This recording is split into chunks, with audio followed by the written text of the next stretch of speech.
Hey people, um, just wanted to do a quick update on myself. Writing a few more articles for a newspaper called The North Sider. Did one on the March in March, which I'll be uploading a video of very soon. The March in March is a protest against the current Prime Minister. And basically he's trying to... No offense to America, but he's trying to Americanize the health system. Trying to privatize everything.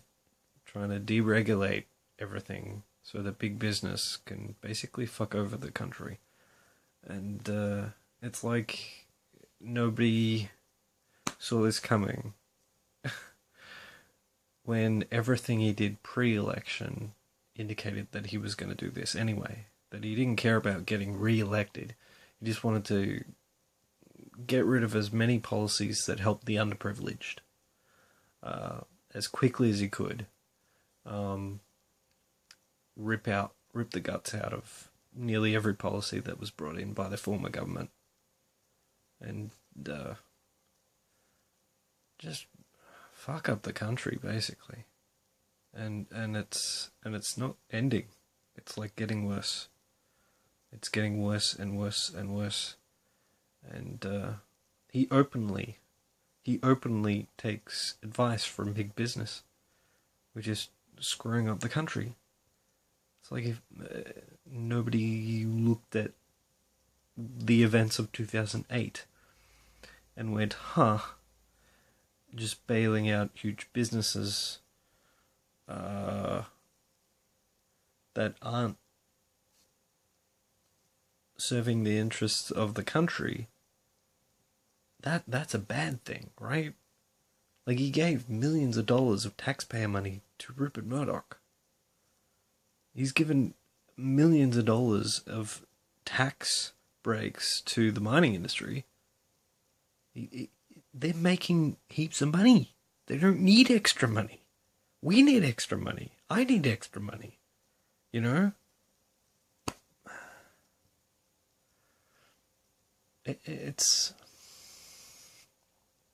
It's really kind of scary at the moment. But the good thing is, the stupider his decisions are, and the more obvious his deceits, the more people we have on our side, the more people that wake up to it, and the more people that protest. We need to get him out now. Like, we can't wait a couple of years and then vote him out. We need to seriously... there needs to be a vote of no confidence. And unfortunately, the opposition leader isn't strong enough. We need a different opposition leader. Or he needs to kick it up several gears. Not wait for Abbott to do stupid things. Because that's what he said. His tactic is, we just got to wait for Tony Abbott to break all his election promises. Once he's done that, the country's fucked. So don't wait for him to fuck up the country and then go, see, he fucked up the country. Elect us in a couple of years. Do it now. Fuck him up now. Because, seriously, it's like... It's crazy. It is absolutely crazy. Like, I can't get a job at the moment. I know instead of working at a newspaper, I'm working for the Dole, which isn't a lot of money for the amount of work you have to do. But it's something. It's better than other countries have it, and we're going to cut huge amount of funding to welfare, for health, for the underprivileged. One of his first actions when he got into Parliament was to work on repealing the Anti-Discrimination Act. What a guy. What a stand-up fucking guy.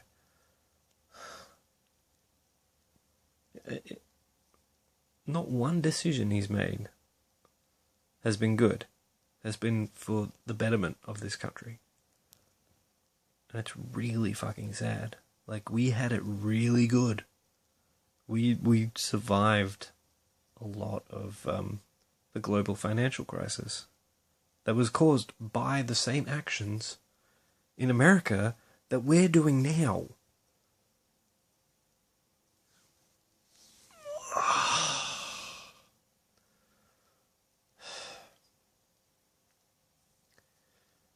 We don't have world-class internet.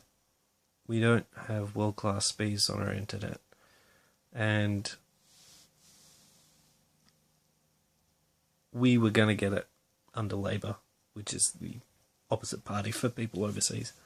We were going to get it. And now we've got all this technology that comes from overseas because, didn't you know, we don't manufacture anything here anymore. We've sold all our companies to overseas buyers. Nearly everything's owned by overseas.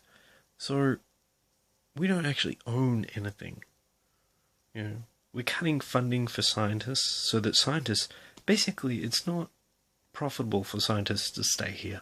So our best minds are going overseas. Like, we train them up here and then they just leave. You know? Actors, you wonder why there's so many Australian actors in Hollywood? Because they fucking leave here. Because there's no funding. They've cut more funding. Like, they've cut more of the funding for the arts.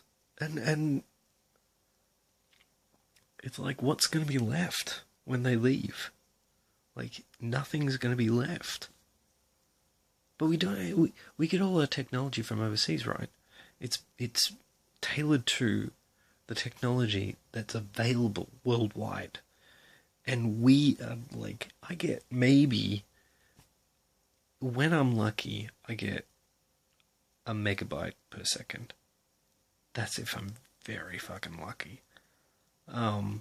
Where I live.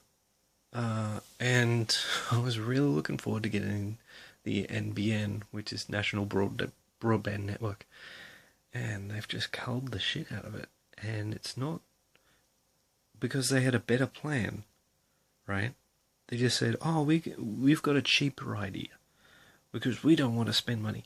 The truth is, they didn't have a cheaper idea. It was pretty much as expensive and not comparable speeds. And they argued that it would be rolled out quicker, when in actuality it's taking forever because they don't want to roll out anything. Because they want big business to still own all the copper wiring. We've got copper fucking wiring. I'm going on a rant here, but seriously, things are fucked here. And they've just released a new thing, which is pretty damn scary about the budget. And it's... they basically got a bunch of bigwigs, right, to decide on our country's future. On our country's economic future. Like, none of them are economic experts. They're all big business.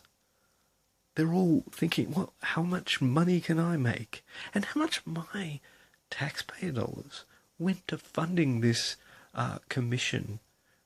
How much did they get paid to basically go, you know what? You should cut money from the poor. You should cut money spending on the poor and on health. Universal healthcare, we had that for a while, but you know what?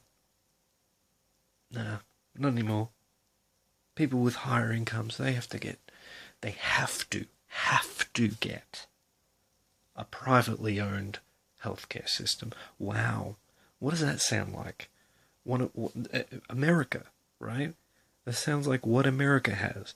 And how many people in America just love their health system over there? It's the best health system in the world. Fucking no, right? Because there isn't a universal health system there, and the one that isn't funded that well. And so private healthcare systems, they're a corporation. They're not voted in by the people, right? So the people can't. So helping the people isn't in their best interests because they can't get voted out. So they've all decided as a collective to fuck over the people to make a buck. Because there's no competition, no alternative. See, here there is, you know?